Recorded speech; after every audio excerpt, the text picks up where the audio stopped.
तो फ्रेंड्स, आपका एक बार फिर स्वागत है आपके अपने चैनल ईवीआई में। पिछले व्याख्यान में हमने जो मोनोसेकेराइड है उसकी पृष्ठभूमि को देखा था कि मोनोसेकेराइड क्या होते हैं, उनका निर्माण कैसे होता है और उनके जो विभिन्न उदाहरण थे उनको हम अपन ने देखा था।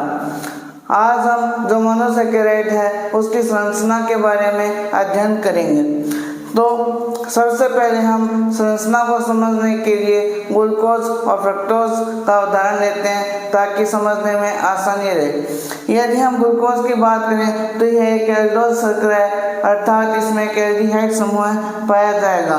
फ्रक्टोज एक कीटोज शर्करा है, अर्थात इसमें एक कीटोन समूह पाया जाएगा। यदि हम दोनों ही संरचना को देखें तो इसमें कार्बन कार्बन श्रृंखला की एक बैकबोन बनी हुई है और इस बैकबोन में जो प्रत्येक कार्बन परमाणु है वो एकल बंध या सिंगल बॉन्ड द्वारा आपस में जुड़े हुए हैं। लेकिन हम जब ग्लूकोज की बात करते हैं तो हम एल्डिहाइड समूह के अंदर देखें तो जो कार्बन और ऑक्सीजन है वो आपस में डबल बॉन्ड यानी कि द्विबंध द्वारा जुड़े हुए हैं। और जो एल्डिहाइडिक समूह आ रहा है वो जो कार्बन बैकबोन है उसके एकदम सिरे की ओर आ रहा है और यहीं से हम कार्बन परमाणुओं की संख्या देते हैं। ऐसे यदि अपन फ्रक्टोज की बात करें तो हम देखते हैं यहाँ पर भी कार्बन कार्बन बैकबोन पाई जा रही है, लेकिन यहाँ पर जो कीटोन समूह आ रहा है वो श्रृंखला के मध्य में आ रहा है यानी कि सेकंड कार्बन पर आ रहा है। और हम जो यहाँ पर नंबरिंग करते हैं वो इस पहले कार्बन से करते हैं क्योंकि ये क्रियात्मक समूह के सबसे नज़दीक है। और जब अपन मोनोसेकेराइड की बात करते हैं तो जो 5 या 6 कार्बन वाले मोनोसेकेराइड होते हैं जैसे राइबोज है, राइबोलोज है, ग्लूकोज है, फ्रक्टोज है, तो यह विलयन अवस्था के अंदर वलय में परिवर्तित हो जाते हैं। अब इसके पीछे कारण यह है कि जो एल्डिहाइडिक समूह है वो एल्कोहलिक समूह के साथ में अभिक्रिया कर हेमी एसीटेट बनाता है। यदि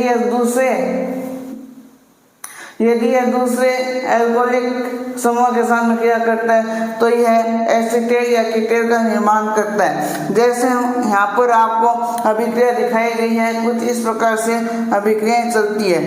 यह एक एल्डिहाइड समूह है और यहाँ पर जो पहला एल्कोहलिक समूह है वो आक्रमण करता है और इस प्रकार से ये जो हेमी एसीटेट संरचना है उसका निर्माण हो जाता है। अब जब यहाँ पर सेकेंड मॉलिक्यूल है अल्कोहल का, ये यहाँ पर आक्रमण करता है, एसीटेट का निर्माण हो जाता है और एसीटेट की संरचना कुछ इस प्रकार से दिखती है जहाँ पर हमारे पास में 2 OR समूह उपस्थित हैं और एक है वो कार्बोनिल चेन यानी कार्बन की श्रृंखला उपस्थित है। ऐसे ही हमें कीटोन के साथ देखने को मिलता है। जब कीटोन समूह एक हाइड्रोक्सिल समूह या फिर एल्कोहलिक समूह के साथ में विक्रिया करता है तो हमें कीटेट का निर्माण होता है और ये जब दूसरे एल्कोहल के साथ में विक्रिया करता है तो कीटेट का निर्माण होता है। अब प्रश्न ये है कि ये जो फिशर संरचना है, ये जो सीधी संरचना है या खुली संरचना है, इसी को अपन फिशर संरचना कहते हैं। ये फिशर संरचना वो वलयनुमा संरचना में कैसे परिवर्तित होती है अर्थात हार्वर्ड संरचना में कैसे परिवर्तित होगी, तो हम इसकी क्रियाविधि को देखते हैं। अब हमारे पास में एक टर्म या शब्द आता है एपीमर।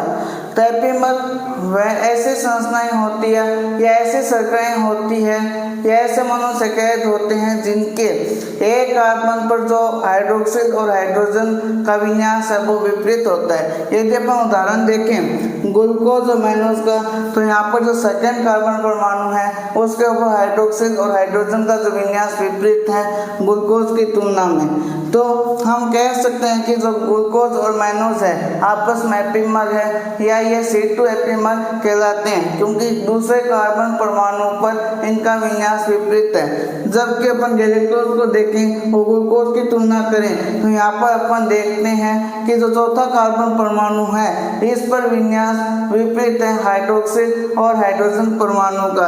अतः हम कह सकते हैं कि गैलेक्टोज और ग्लूकोज भी आपस में एपीमर है और ये C4 एपीमर है क्योंकि यहाँ पर जो चौथा कार्बन परमाणु है उस पर विन्यास विपरीत है।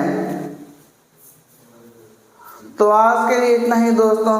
अगले लेक्चर में अपन जो मोनोसेकेराइड है या इनसे जो व्युत्पन्न शर्कराएं हैं उनकी संरचनाओं का अध्ययन करेंगे।